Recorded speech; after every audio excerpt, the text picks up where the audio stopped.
Tums was my go-to for acidity and it stopped working for me. Welcome back to Being Gutsy. And today we'll be looking at why the Tums stopped working for me and what do I have instead. Personally, I always used to carry Tums, be it in my bag or car or anywhere I would go because I would always get acid reflux, heartburn and chest burn. I'm somebody who suffers from GERD since the past 7 years, and I used to always carry Tums with me. I would take like 1 or 2 pills of Tums whenever I would get some acidity after having some bad meal or some trigger foods. But I started feeling that the Tums is not working for me, and I wanted to look more into it and started to see how my body reacts after having Tums. I would feel okay for say around 30 minutes, but after the 30 to 60 minutes, I would still feel that I'm not completely healed. That's like still that acid reflux is still there, and I guess it's just doing a little bit like superficial stuff to my acid reflux, and it's not like completely healing. So I started looking more into it, and I figured out that yes, Tums in fact does not work for me. And for somebody who's got GERD and somebody who's got like chronic gut issues and has got like symptoms where the acid reflux is very high, I guess stick around because today we're going to be looking not at like too deep of a science, but this is what I have found out, and I'm pretty sure there's nothing there's nothing like this out there. So let's start. What does Tums contain? We'll start with that. So Tums is basically calcium carbonate, right? I'm not such a big chemistry guy, but today we're going to be doing a little bit of chemistry and chemical equations. So, bear with me. So we know calcium carbonate CaCO3. Now, when we take Tums, when it goes into our body, what happens is, and this is when we've got acidity, we've got CaCO3 plus, say, HCl. So this is the hydrochloric acid, that's our gut acidity. What does this form? It forms CaCl2 plus H2O and CO2. So CaCl2 is calcium chloride, and this is acid being neutralized. Correct? This is water, as we all know, and CO2 is the verbs we get. So these are the verbs. Pretty simple, pretty straightforward. So taking Tums, acid gets neutralized. So what's the issue? The issue is here. So CaCl2 has calcium ions, right? Now what this calcium ion does, it activates cells in your stomach which are called gcells. So this is what calcium does. And what do these gcells do? They basically signal, oh, wrong spelling. They basically signal to make more acid. How do they do this? They do this by releasing called something as gastrin. So basically what happens is acid is neutralized, we've got calcium ions, it activates cells in your stomach which are called G cells, which release gastrin, which basically signals our stomach to make more acid. So now what is happening actually is with this signal, I'm not good at drawing, but bear with me. This is our stomach. Imagine this is our stomach, and this is say X amount of HCl. So this is basically our baseline of acid in our stomach. Now what happens is when we take Tums, this becomes something like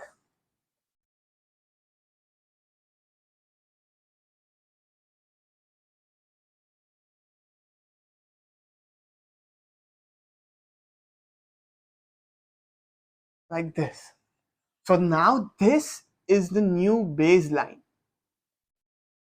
So you see what happened is Tums led our baseline shift to from x plus Tums to x plus y.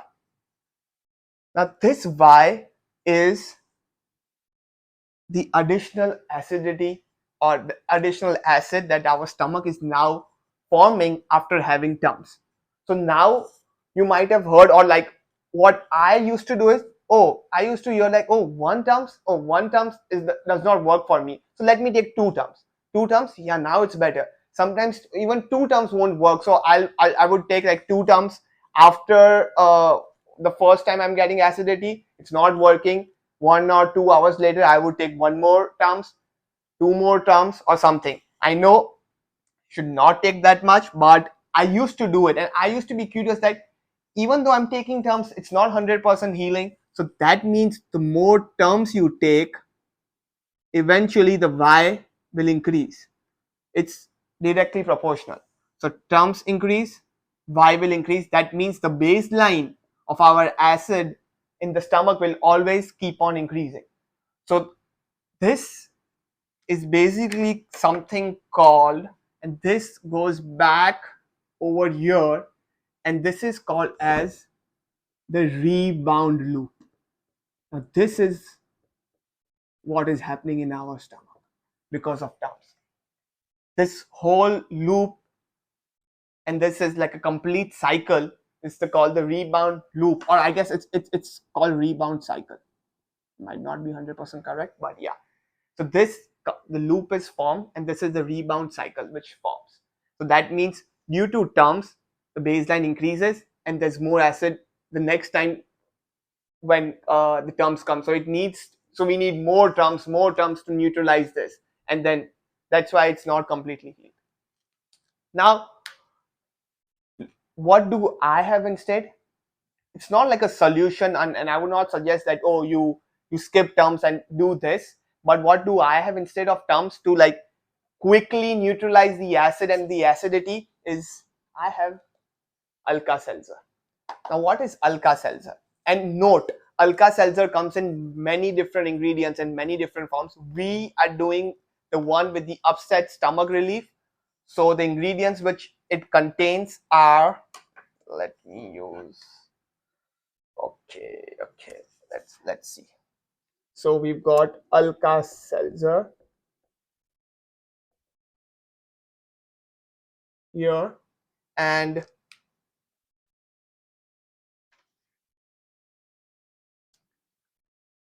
the ingredients that we use for this is sodium bicarbonate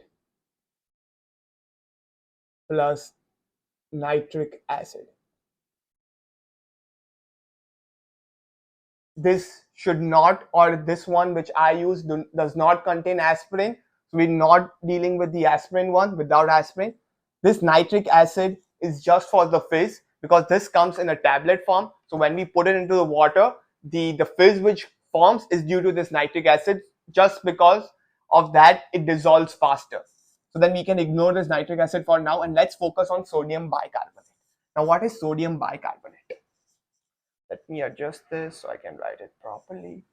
So now let's look at as what sodium bicarbonate formula is. It's NaHCO3 plus HCl. Now what does this form? This forms NaCl plus H2O plus CO2. Straightforward. NaCl is the acid being neutralized, and this is our table salt. This is water, and then CO2 again our verbs, right? The verbs we get. Now the difference here is this formed a calcium ion, and now here we've got sodium ion. Now sodium ion does not activate the G cells. So there's which does not release gastrin, and there's no signal to make more acid. So Na plus ions are safe in that, and in fact table salt is more easily digestible, or I would say dissolve, or easily goes through, and it can go, and then it goes through the small intestine.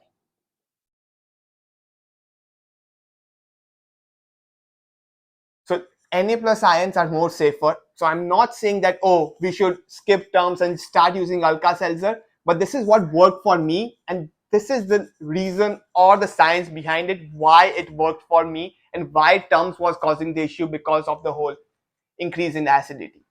But again, as some people would point out, that having more of Alka Seltzer is also not good, because more of sodium means, correct, high blood pressure as a side effect. So even having this is not good, because this is the side effect. So having everything in moderation is good. So coming back to this, what was the reason I looked into this is I was trying to understand my gut much better. I've been dealing with GERD and gut symptoms and GERD issues, and there's no way that acidity is gone. Everybody gets acidity, no matter how healthy the lifestyle is or how careful you are for the trigger foods, you get it. But and then when you know what your go-to should be so that you feel better afterwards, that's where I now have Alka Seltzer instead of Tums. So if you have experienced something like this or something similar where Tums is not working for you or is not working that effectively, maybe try the Alka Seltzer. And maybe if it's, you don't have to try the same company, you just have to look at the ingredients. You need to have sodium bicarbonate inside it instead of calcium carbonate. That's pretty much straightforward. These are all brand names and company names, nothing is sponsored. This is just me looking into it. But yeah, this was my first attempt on looking at the science behind the logic on how my gut is behaving and how my body reacts to this, where I did my own research and had myself as the case study to try it out on. So please leave comment, please like, please share, and if you're feeling similar, or please let me know so I know that I'm not the only one out there. And till then, we always end with stay gutsy.